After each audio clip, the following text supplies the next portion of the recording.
This is chapter 10, talking about product liability. If you've already read the chapter, you'll see it's not terribly long. Excuse me. There's only 2 learning objectives. What are the theories of liability in product liability cases? And what is market share liability?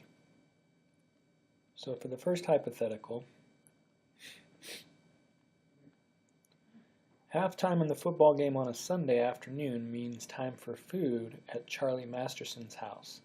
Masterson is ready for his favorite, a tuna sandwich and potato chips. Particularly hungry today, Masterson spreads a full can of his preferred brand of tuna, Turkey of the Ocean, on whole wheat bread. The third quarter is about to start, so Charlie rushes to the living room to cheer his favorite multimillionaires in uniform to victory. 3 bites into his tuna sandwich, Masterson experiences a sickening crunch in his mouth. He spits out remnants of the tuna sandwich, portions of at least 1 pearly white molar, and a piece of glass that undoubtedly came from the tuna can. After recovering from the initial shock, Masterson rushes to the kitchen to retrieve the empty tuna container. In fine print on the can is the name and location of the tuna manufacturer, Turkey of the Ocean Tuna Processing Company, Incorporated, of Seattle, Washington. Just last week, Masterson had purchased the can of tuna from his local Food Panther grocery store in Portland, Oregon. After the pain and emotional shock of the episode, as well as over $2,000 in dental treatment, Masterson wants to sue both the manufacturer of the tuna, Turkey of the Ocean Tuna Processing Company, and the grocery store where he purchased the tuna, Food Panther grocery stores. Assess the likelihood of Masterson recovering from the tuna manufacturer and or the grocery store. What do you think? Good chance, bad chance? Why? Why not?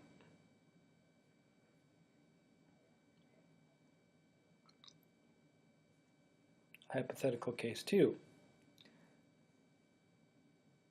As Chapter 10 indicates, in a strong product liability action, courts may hold a manufacturer, distributor, or retailer liable for any reasonable foreseeable injury to a party, including the buyer's family, guests, friends, and foreseeable bystanders.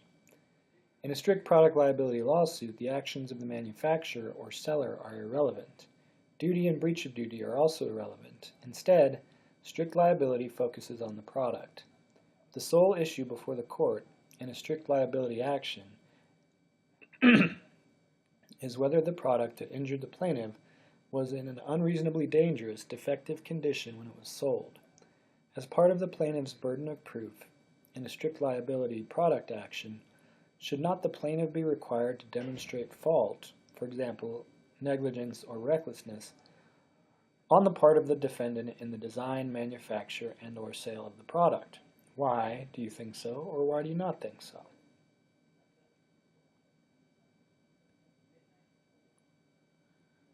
So when we're talking about liability for defective products, there's 3 different theories that allow you to recover under a product liability case, which basically is saying if you run into a defective product, you can sue someone related to that product for negligence, strict liability, under negligence, under strict liability, or under breach of warranty. And these 3 types of defects are the ways that a product may be defective. It could be a manufacturing defect, which is where you basically have, your book uses the example of a glass bottle of Coke, where there's tons of them that are all the same, and you got a defective one that happens to break in your hand as you pick it up. That would be considered a manufacturing defect. A design defect is when instead of you just getting the odd, weird, defective bottle, everything in that category is designed the exact same way, and you happen to be injured from it. For instance, if you, I think your book uses the example of a car crash, and someone gets hurt because the car seat bends back into the back seat and causes injuries to the head or neck. So if all of the car seats that are designed by this particular automaker are all designed in the same way and are all subject to that same defect, that would be a design defect. And inadequate warnings would just be something that you know causes harm. For instance, cigarettes. If you've seen a package, I'm sure everyone's at least seen a pack of cigarettes. There's a Surgeon General's warning on it that says that it causes lung cancer, basically. So if the manufacturer knows that cigarettes cause lung cancer and doesn't warn the consumers of that product in an adequate fashion designed to make them aware of the issue, then they can be sued, or the product can be considered defective because of inadequate warnings. So in order to successfully sue a defendant product manufacturer and or seller of that product for negligence, the plaintiff must show, just like when we talked about negligence in general before, that A, the defendant owed a duty of care to the plaintiff, B, the defendant breached the duty of care by supplying a defective product, C, that particular breach of duty caused the plaintiff's injury, and D, the plaintiff suffered some actual harm because of that injury. In terms of product liability for negligence, any foreseeable plaintiff or plaintiff that should be foreseeable to a reasonable person can sue. And that suit can be brought against any commercial supplier in the distribution chain. So that could be the manufacturer of the product, wholesaler of the product, retailer of the product. Those are all fair game in a lawsuit because they're all commercial suppliers in the distribution chain of that product. Available defenses include those listed on the slide: assumption of the risk, comparative, contributory, or modified comparative negligence, misuse, state of the art, and compliance with federal laws. So assumption of the risk would be like if you buy a razor and that razor blade cuts you. By buying and using a razor, you assume the risk that it's going to cut you because a reasonable person should know that a razor is sharp and could cut you if used in a way, well, basically can cut you even when you're using it in the way that it's supposed to be used. Comparative negligence, we talked about that already. These are just 3 different types of comparative negligence. So that would be just the person being, or the entity being sued says, hey, you know, maybe we were slightly at fault, but this consumer of our products was also at fault because of whatever happened. I don't know if it's as common knowledge now as it was when I was younger, but there was a pretty famous case, I think it was in the 90s, where an elderly woman sued McDonald's because she spilled coffee on herself and the coffee was super hot and it burned her.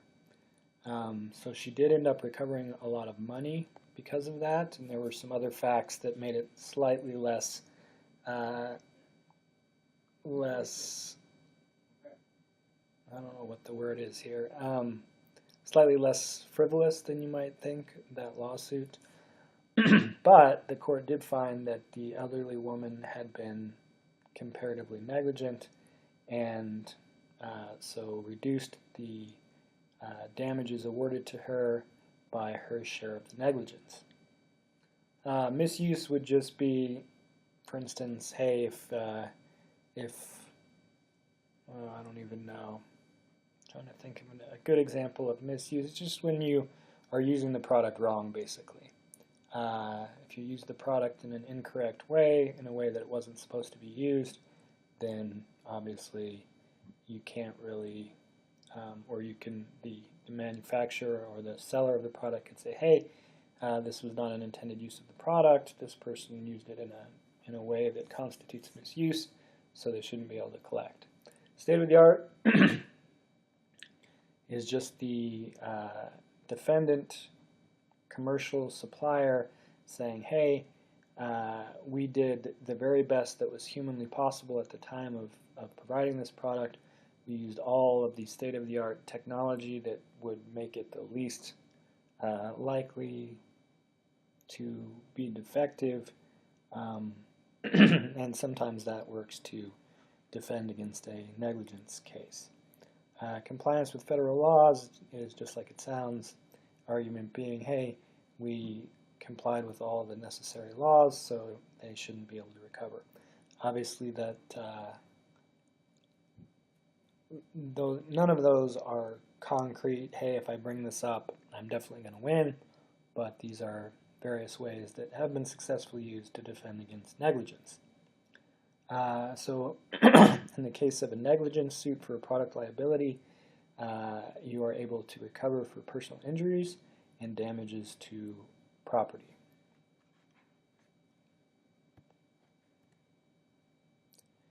In order to successfully sue a defendant, product manufacturer, or seller for strict liability, the plaintiff must show that the product was defective when it was sold, that the product was so defective it was unreasonably dangerous, and that the product caused the plaintiff's injury. Pretty straightforward. In terms of product liability for strict liability, anyone who's harmed can sue. Any commercial supplier in the distribution chain, again, just like negligence, can be held liable. Available defenses include product misuse, assumption of the risk, lapse of time. We already talked about the first two. Lapse of time would just mean that statute of limitations had run its course already. So if someone brings a lawsuit after the statute of limitations has elapsed, then the defendant can bring that defense and say, hey, it's too late for this lawsuit to be brought.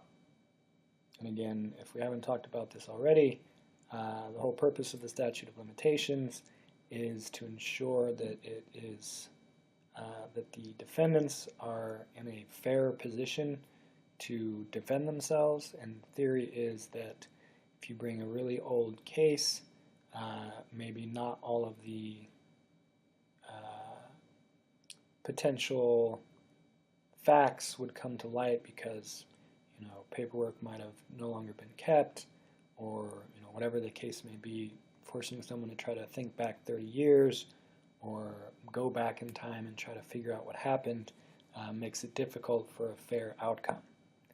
And just like negligence, personal injuries and property damage can be recovered through strict liability. So breach of warranty is slightly different from the other two because it is based on contract law and not tort law. So that affects some of the aspects which we'll talk about here. So warranty is defined as a guarantee or binding promise regarding a product.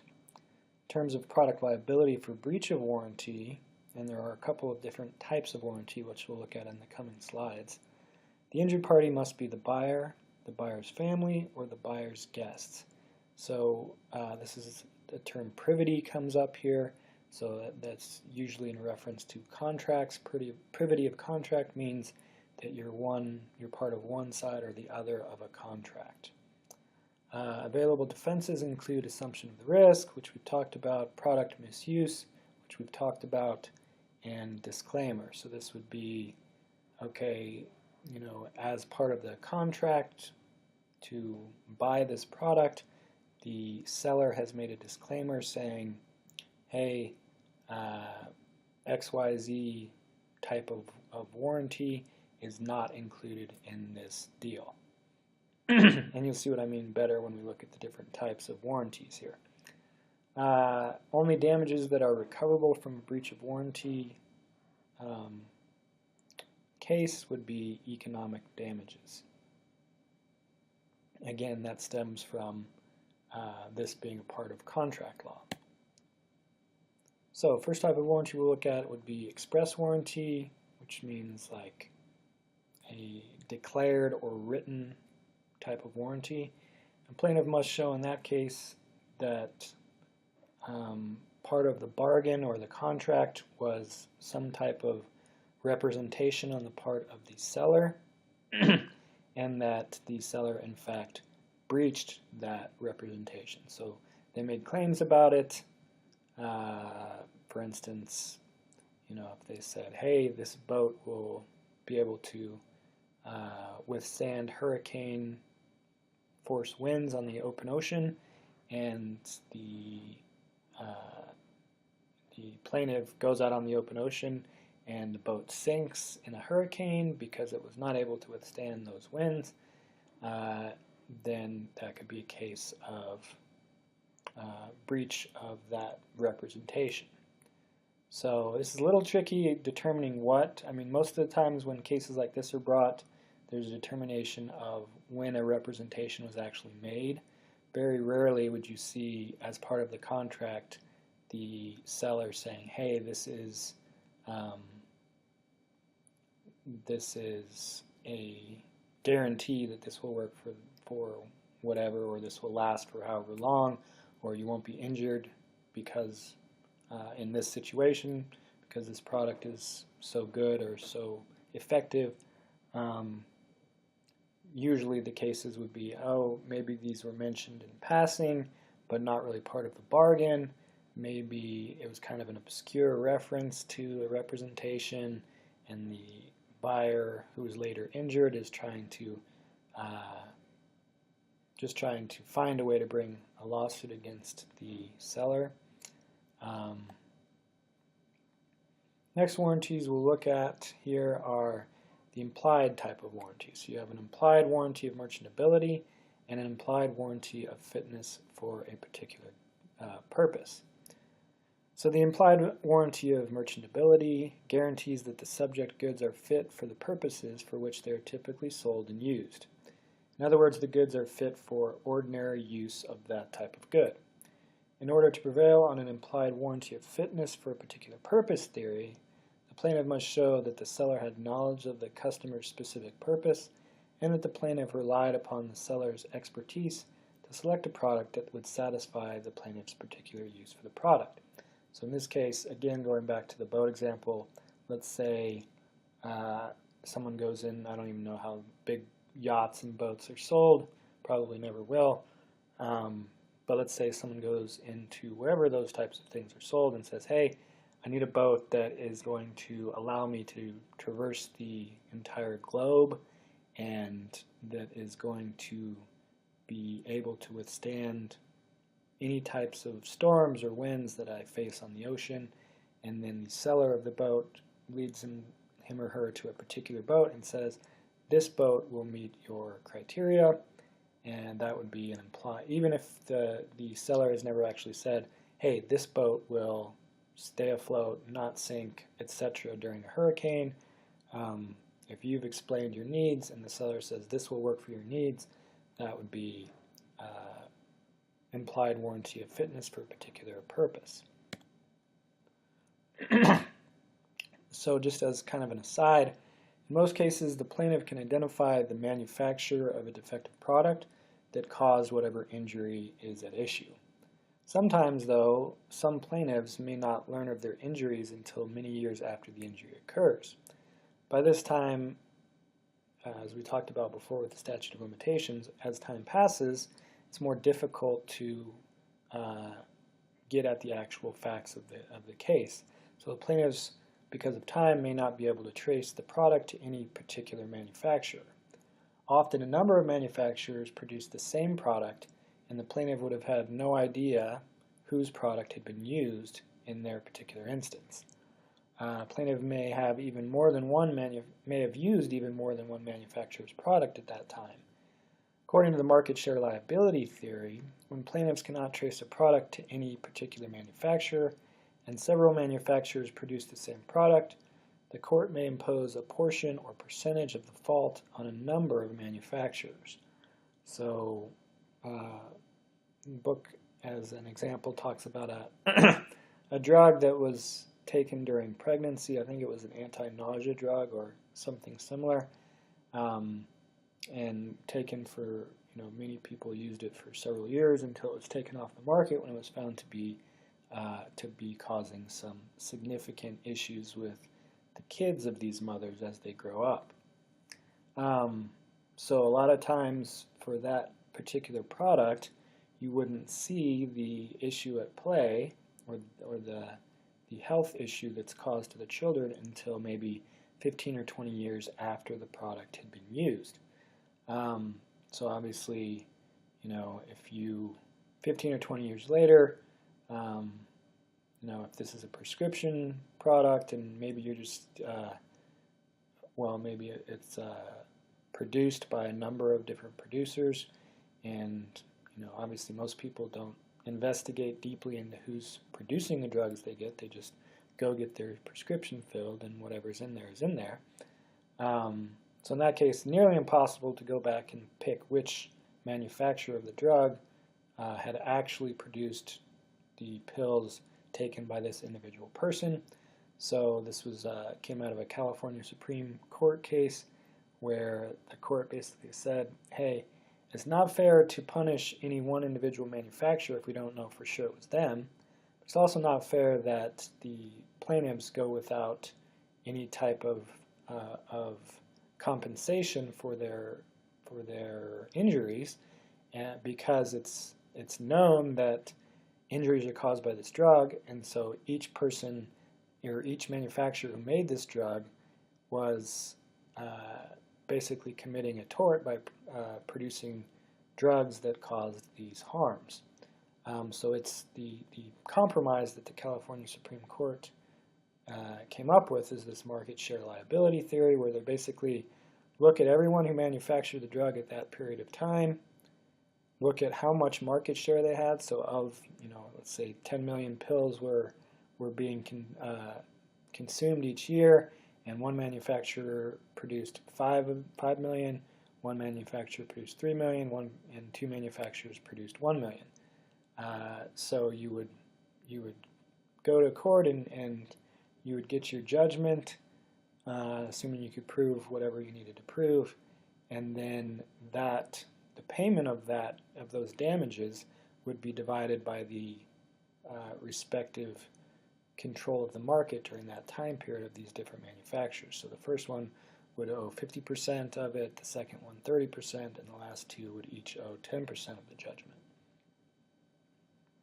Now, again, this was a California Supreme Court case, so it's not binding on any other state in the country, but it kind of opens the door to these types of cases being brought because there is some precedent of how something like this was handled, even if it's not binding on that particular court. All right, finally we got a couple more hypotheticals here. Samantha Abramowitz, sorry, I probably butchered that, Abramowitz, a student at Orange Community College, is hungry and late for a 12 o'clock business law class. She stops at Harry's Hop-In, a local convenience store, in a hurry to find lunch and determined to arrive at the class no later than 12:15. Abramowitz purchases a pre-packaged barbecue sandwich, yum, heats it in the microwave, and hurriedly heads for her car. Upon arriving at the college parking lot, Abramowitz unwraps the cellophane from her sandwich, bites down, and hears a sickening cracking sound. Looking in her rearview mirror, she realizes in horror that her front two teeth are broken. Upon examining the sandwich, Abramowitz finds the remnants of her front two teeth, yum, barbecue, and a hard, rounded substance. This is getting better all the time. Closer examination leads her to conclude it is a 1/2 inch long portion of a pig bone. Well, it could be worse. Having, as an aside here, I ate dinner against my will with some of my wife's family at a restaurant that was attached to a gas station in a small town in Oklahoma. My wife's aunt bit into, I think it was chicken fried steak, and discovered a metal washer, probably about the size of a quarter, in her steak. It was pretty gross. Anyway, this just reminded me of that. So where were we here? Having learned to preserve evidence in her business law class, Abramowitz retains the remainder of the sandwich, her broken teeth, the receipt from the convenience store documenting that one barbecue sandwich had been purchased from Harry's Hop-In convenience store at 12:05 p.m. on August 28th, and the sandwich's cellophane wrapping depicting the name of the manufacturer on the sandwich, the Pot-Bellied Pig Barbecue Company. I'd stay away from that one. Does Abramowitz have a viable cause of action against the convenience store? Does she have a viable cause of action against the sandwich maker? Is it relevant that bone is a natural part of the pig and not a washer? Is it relevant whether the sandwich manufacturer complied with industry standards, including product safety standards, in the production of the sandwich? What do you think, based on what we've talked about and learned in this chapter so far?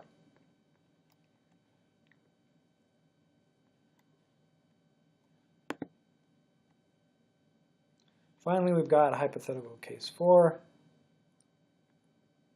Quartile Demolition was awarded a contract to demolish a building on a busy New York City street to make way for a new skyscraper.